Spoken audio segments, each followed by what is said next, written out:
thanks for stopping by Whiskey Throttle Media. We've got a cool project today. This was built by Rob Healy, and he wanted to design a 50th anniversary edition, something that paid homage to all these years of Yamaha and their YZ line. And he was very careful about choosing these colors, yellow, white, and blue, which are all of the plastic colors that Yamaha's run over the years since 1974.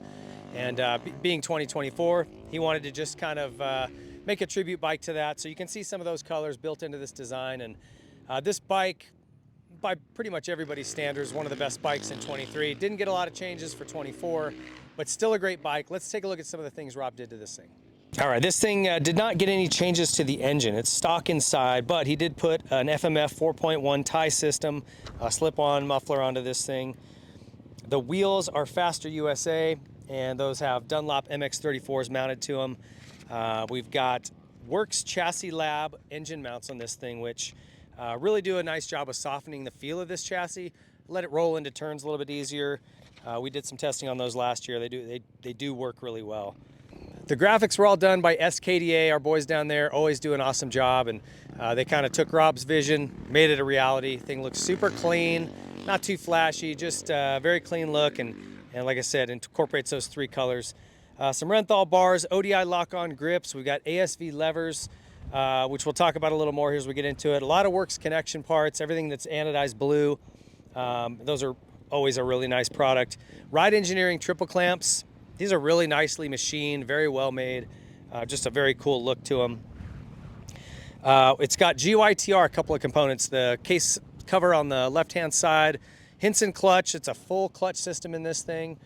There's some Hammerhead parts. The brake tip and the shifter are both from Hammerhead. One of the spots that these YZs can be tightened up a little bit is in the brakes. They're pretty good stock, good for most people, but when you really start to push them, a steel braided line or different rotors will help. They went with a steel braided line and Galfer rotors on this bike, and like I said, that is for higher level riding, definitely an improvement. Also has some Lightspeed carbon fiber, which I really like the skid plate. It protects all of the engine kind of in one piece, and fits really well, looks great. Willie does an awesome job. He's also got the disc guard on there as well. It's got a Vortex chain and sprocket and a twin air filter inside, and he's running some VP fuel. And the bike itself was actually purchased through Simi Valley Cycles, so they wanted to give a nod to those guys. And also the folks at the Racer's Edge, the TRE crew put this bike together and did a lot of the work with the build itself. So really appreciate their support. They've been big friends with Rob and a big supporter for a long time. I also want to give a shout out to Powerlift stands. If you guys haven't seen these are built by Rob Healy, designed by him, now sold through Matrix Concepts.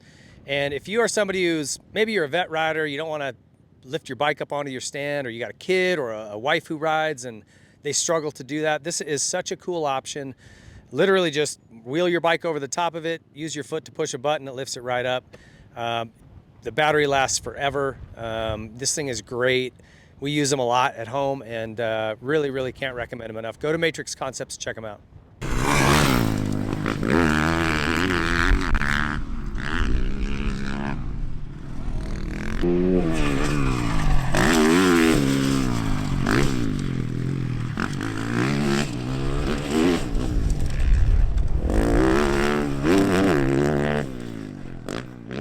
So how was this thing on the track? Initially for me, I had some issues just getting comfortable on it. The bars are a little tall. I like the standard ODIs. The MX are a little bit thicker in diameter, so if you have bigger hands, you like these better. For myself, I'm a medium-sized glove. I like a small, like a thin as grip as I can get. Just lets me feel like I got a better hold on the bike. So that was a little tough for me to get used to. And also with the ASV levers, these are a great product, really well made. But the way that they're bent, if you don't use your index finger to brake, it's tough. I use my middle finger, and where they've got the crook in there is pretty tight little V, and it'll smash your index finger. So I had some issues with that. Other than that, I also felt like the shifter was a little short. I kept missing it. Only issues I had all day with this thing. This bike is so fun to ride in stock trim that anything that you do is really just an enhancement to it and really customizes it to what you want. And so great, it's got a moto seat cover on this thing, nice grip to it. Like I said, it was a little tall in the front, but the overall feel of the bike to me is very comfortable. The suspension is stock. They hadn't done anything to it yet. I think they're kind of waiting to see what they want to do on it, but Even in stock trim with this, if you set the sag, and we did do a race spec video for the 23, if you go back and watch, I throw those settings into my bike just that we came up last year. And again, I'll reiterate how important it is to get the sag right. Folks start at 100 or 105, and this bike does not want that much sag. 95, 97 millimeters, that's the sweet spot for this bike. If you add more, it starts to wheelie too much. It gets a little bit too squatted in the back, and the front end gets light and loose, and it will not handle well. You'll have troubles with it. So make sure you're double checking your sag on this bike. It's important. 95 to 97. Love these tires. The MX-34s to me are just the gold standard for motocross tires right now. Super grippy on a wide terrain from some sand that we had out here at LACR today, and even some of the hard spots. It's just the best grip, man. It's a really good combination. The only thing I might oscillate back and forth between would be the MX-34 front and the MX-3S front.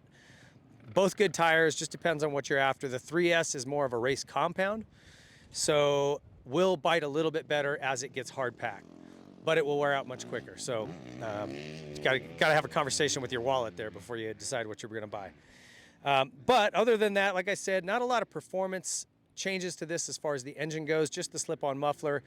And with that, you don't really generate more power. It's more of a sound characteristic, maybe a little bit better weight, looks cooler. So, and honestly, there's not a whole lot of performance to be gotten out of an exhaust on these. If you're gonna make changes, it's probably a piston, which I don't think very many people need, and mapping. And the mapping is nice because it's not like you're trying to chase horsepower or better peak numbers.